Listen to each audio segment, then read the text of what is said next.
Can we get, we'll just take a pause for a second. Can we get some people to come stand over here with Jackie? We're going to, Brent's going to lead us in prayer for a minute. So let's get some hands together and join together.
Hello? There we go.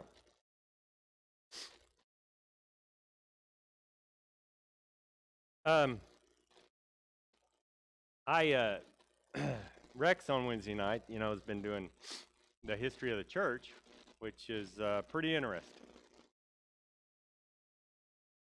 I can tell you that growing up, I never knew such a stuff. I always assumed, this isn't what my lesson's about either. I just make a comment. Maybe I want to see a show of hands. I just assumed that Church of Christ's always been here. We always been doing it right. Right? And we've just always been here. But it seems like there's about 1,000 years there, maybe. According to Rex's study, there wasn't. Or that wasn't widespread, right? Because we're talking about the Reformation, and that happened in the 1700s. How many of y'all growing up in your church has ever talked about that? Mine didn't. Anybody? Not that it's wrong or we need to do it. I just think as a young man, I just always assumed. We're like the first century church, and it's always been that way, and that's the way it is. Evidently, that's not the way it is. I just think that's interesting. Kind of opens your eyes, doesn't it? That's all I got to say about that, but I just thought it was interesting. None of y'all has ever heard it either, have you really? Okay. The first family. And I'm going to pick up, I just think it's an interesting subject that we talk about when we're kids. We know Adam and Eve got the boot out of the garden, right? And then what's the very next thing that happens? You remember? Eve had a baby. Yeah. I'm going to read through it kind of fast, and then we'll go back and talk about it.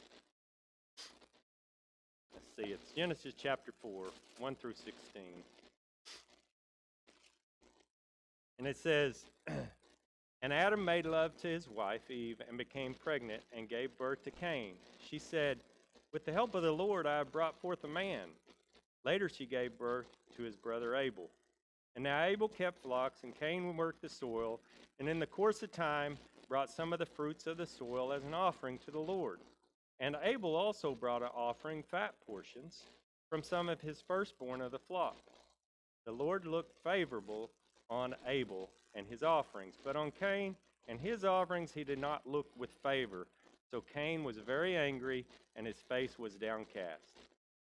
When the Lord said to Cain, Why are you angry? Why is your face downcast? If you do what is right, will you not be accepted? But if you do what is right, if you do not do what is right, sin is crouching at the door. It desires to have you, but you must rule over it. Now Cain said to his brother Abel, Let's go out into the field. And while they were there in the field, Cain attacked his brother Abel and killed him. Then the Lord said to Cain, Where's your brother? I don't know, he replied. Am I my brother's keeper? That's the most thing I remember about this story, right? And the Lord said, What have you done? Listen, your brother's blood cries out to me from the ground. Now you are under a curse and driven out of the ground, which opens its mouth to receive your brother's blood from your hand. When you work the ground, it will no longer yield its crops for you.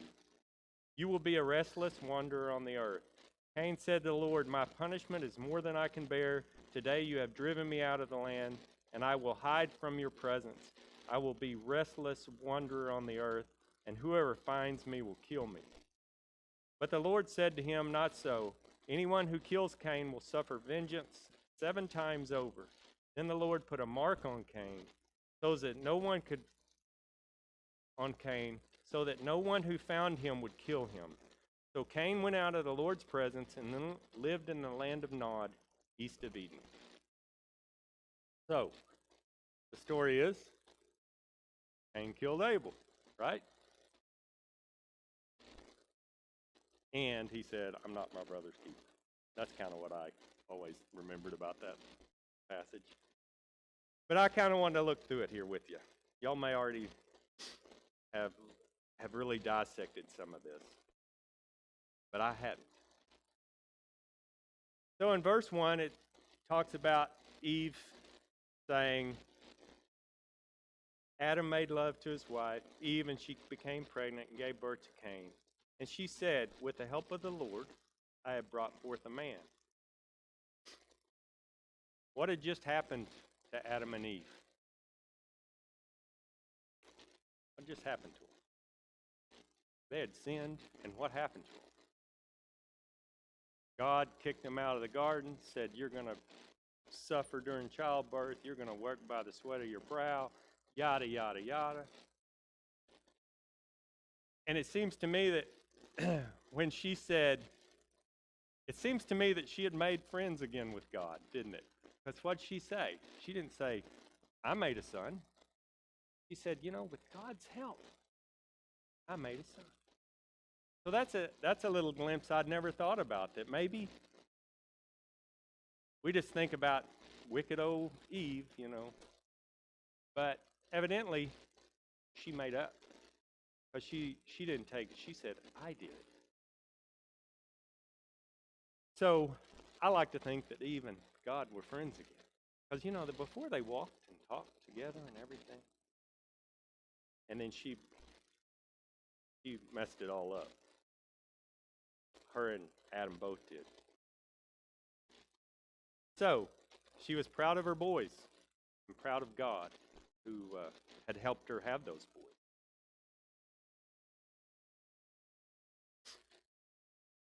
Later she gave birth to Abel. And it says, and Abel kept the flocks, and Cain worked the soil. In the course of time, Cain brought some of the fruits of the soil and offered it to the Lord. And Abel also brought an offering, a fat portion, from some of his firstborn to the flock. So now the question I always think of was, what was wrong with his offering?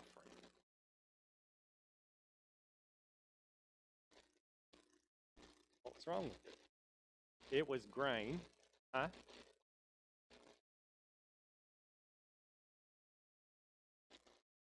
Yeah. It kind of made a, do you think anything was a problem that it was grain instead of an animal? I'm just asking. Do you think it was a problem because it was grain or fruits of the soil instead of an animal, like we know that's what they usually did? I don't either. Because we know that in Moses' time, they also made grain offerings. Here again, as a kid, that's what I remember being taught. Well, he brought the wrong thing,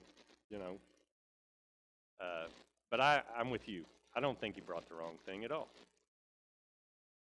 Did he bring the best that the soil offered? I don't know. It's kind of funny that it says that Abel did, because it says what? How do we kind of know he brought the best? What does it say? Well, no, before that. It said about his offering.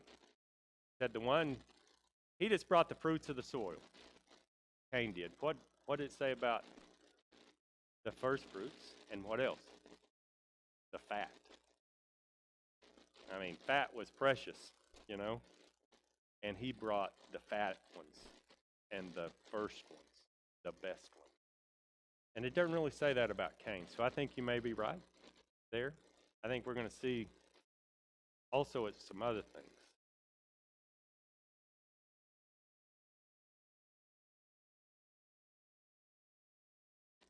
Mm-hmm.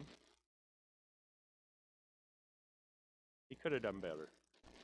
He could have done better.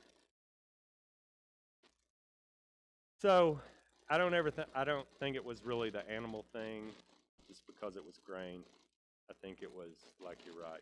It was probably not the best. So it said the Lord looked with favor on Abel and his offering, but on Cain and his offering he did not look with favor.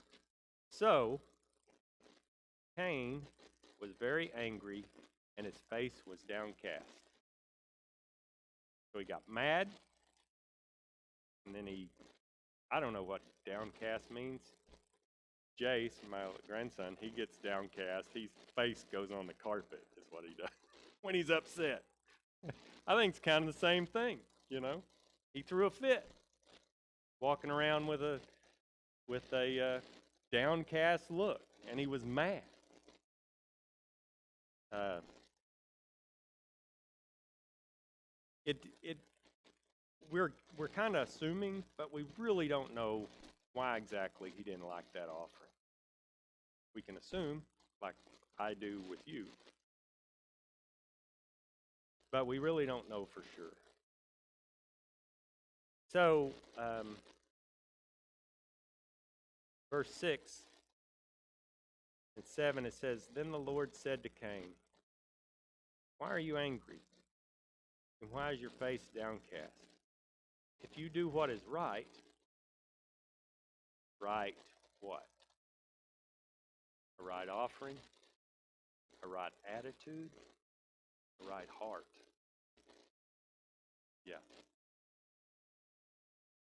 So when Cain threw a fit,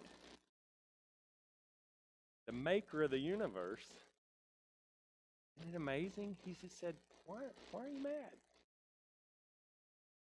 He didn't zap him, which you would think, would you ever talk to God like that? But he said, why are you angry? Why is your face downcast? If you do what is right, will you not be accepted? So he's given him a chance. It's like he gives us, some of us, a lot of chances. God didn't want Cain to be that way, did he? He's just saying, if you would do what's right, Cain, this will be okay. But as we see, he didn't. And then he goes on to warn him, and he says, but if you do not do what is right, then sin is crouching at your door,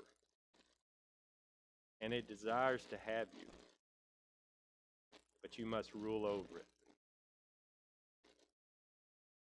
That's a very scary verse to me, because sin is crouching at your door, isn't it? It is. It's been at my door. Probably been at your door. It's sitting there ready. It's ready for you. Huh? Yeah. Some of us more than others. It does. It's just that crouching is a scary thought to me. Because you think of a lion, cat, crouching, ready to pounce. And all you need to do is give it a chance. Just go, oh, okay. Give it a chance. It's ready to take you over. Even that long ago, it was the same. That evil is crouching at the door and ready to take you. But he said you must rule over it.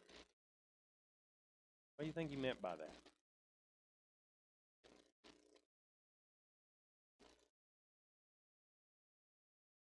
You got to rule over that crouching tiger at your door, don't you? Yeah. Stay away from it? Huh? Yep. Lots of things. Get rid of that thing from your door if you can, you know? If you got things in your life that you know is a danger to you, and it's crouching there, what are some of those things? For some people, huh? Everything unholy. But that stuff that get a hold of you. Maybe it's alcohol. Maybe it's, pornography. Running around. just waiting to get you. Waiting. And we all know that, don't we? But sin is no fun, right? That's what I was always kind of taught too. A lot of times sin is fun. It just has consequences. Am I wrong? It wouldn't, would it? If sin was terrible, you wouldn't have any fun, wouldn't be a problem. You're exactly right. Problem with sin is it has consequences here and later, right? It's like a double whammy.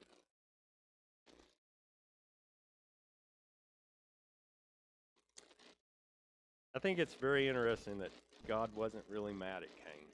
Doesn't seem like it. He was just wanted Cain to do better. Trying to show Cain about his attitude and their relationship. Does sin hurt your relationship with God? If you're sinning all the time, is it easy to talk to God? It's not. For me, if I'm just living wrong, harder to talk to him. You lose that relationship, don't you? And I think God, you can see that, okay, at this very moment, we think there's only 4 people on the earth, right? Adam and Eve, and Cain and Abel. Maybe. I don't know. But maybe. God doesn't want to lose that relationship with him, I think. But Cain didn't seem to care.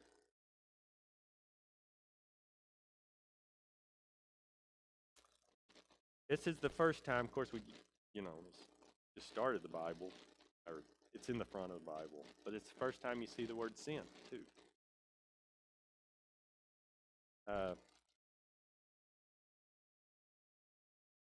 First time you see sin, and in 1 John 3 and 4 says, everyone who sins breaks the law.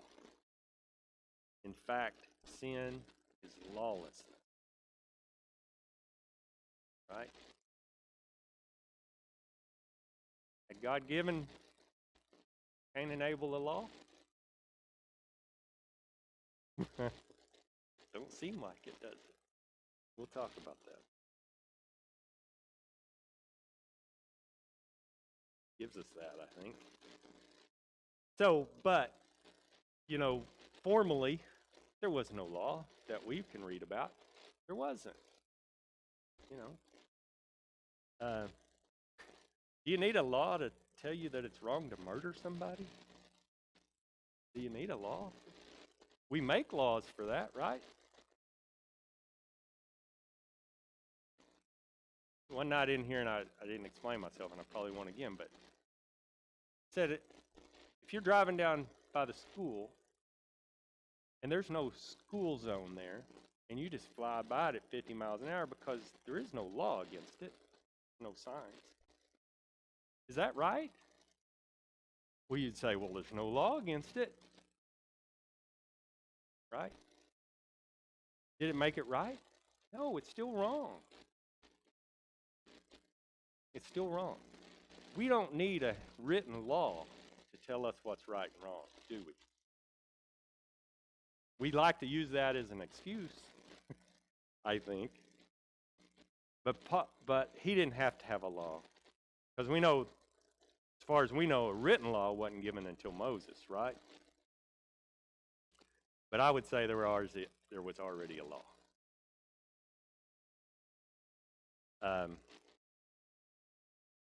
And I think with you, Buck, I think we're all born with a moral compass.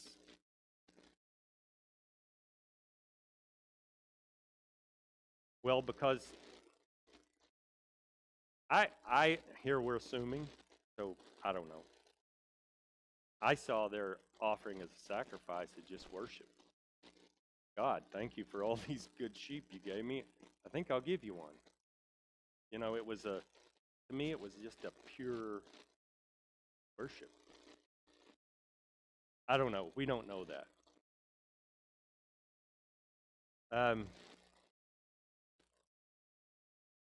Verse 8. We might not get out early. And now Cain, so God's warned him. To me, God didn't get real mad at him. God just wanted him to, hey, be better. Straighten up. Quit acting that way. But he didn't. And Cain said to his brother Abel, let's go into the field. Well, that was a lie, wasn't it? It was premeditated murder. You know? He said, let's go into the field. And while they were in the field, Cain attacked his brother Abel and killed him. And then comes the Lord. He's still walking and talking with him, isn't he? And he said, then the Lord said to Cain, where is your brother Abel? And he said, I don't know. He replied, I'm my brother's keeper. I still can't get over saying that to the Lord Almighty. Can you? Getting smart with him. I mean, how smart aleck was that? You only got one brother. Do you know where he's at? And it's not my job. It's not my brother. I'm not my brother's keeper. I just think, how smart aleck can you be? The Lord said, what have you done? Listen. Your brother's blood cries out from the ground. Now you are under a curse and are driven from the ground, which will open its mouth to receive your brother's blood from your hand. God still gave him a chance, didn't he? I heard one person say, why did God ask him, where's your brother? He just wanted to make him not only be a murderer, but a liar. You know? Why did he ask him that, you think? I've had a grandkid once take a Sharpie and mark all over a couch there in his hand, and I said, did you do that? Well, I knew he did it. It's almost like, I want you to say you did it. I want you to say you did it.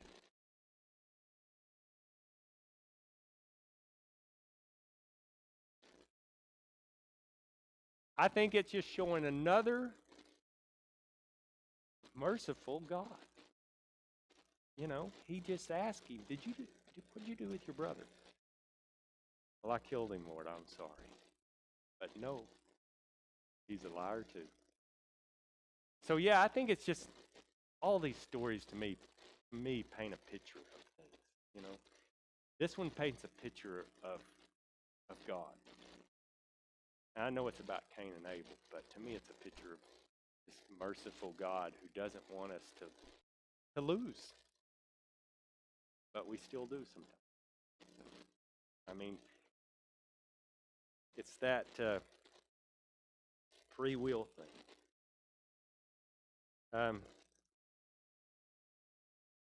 But he gave him a chance to come clean, and he didn't.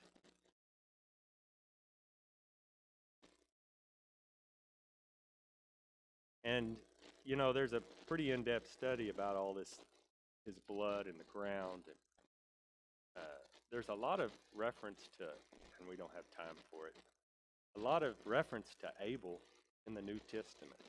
Did you know that? They talk about how righteous he was. I mean, God loved him, loved Abel.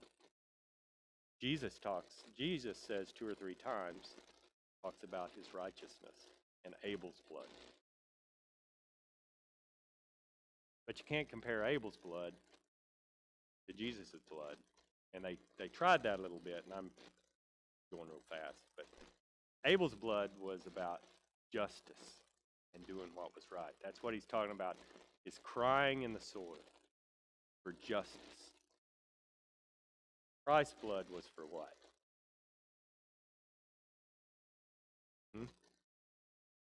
Forgiveness, love.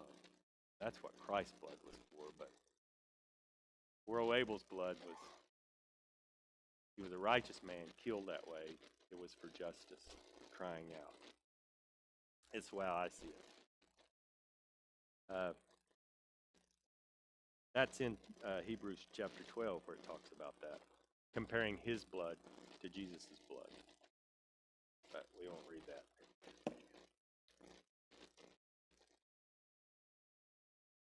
So in verse 13 and 14, when faced with a crime, did he show any remorse? Zero remorse. God again tries to give him a chance. Zero remorse. You know what he shows instead of remorse? Self-pity. That's what he showed. Only cared about him. That's it. He was angry. He was jealous. He was deception, deceiver. He was a murderer. Man, I hope I don't come face to face with Cain someday, but that's what it shows he was. Because hopefully he's up there. He was a self-seeking person. Now the sad point is, if you read on about Cain, nothing good is said about Cain after this. His kids were bad. He was bad. The land was bad. And before long, what happened? God just started over. You know, we get distraught sometime. I do, just like today and yet from yesterday. You think, is there no good left in the world? Everything. Guys, it's not even close. I'm not saying things aren't bad, but come on. God destroyed the whole earth. How many righteous people was in it? Noah and his kids. That's it. Can you imagine how bad that was? And you can see where it come from. Some of it from that. Some of it down from that line. But you ever think about that? How bad you think this world is, and then you think there's only one family that was righteous. Only one. The rest of them were evil. There's more good than bad in this world still, guys. Isn't there? Yes, Buck, there is. There is. Well, I'm out of time. If there's anything else I want to say.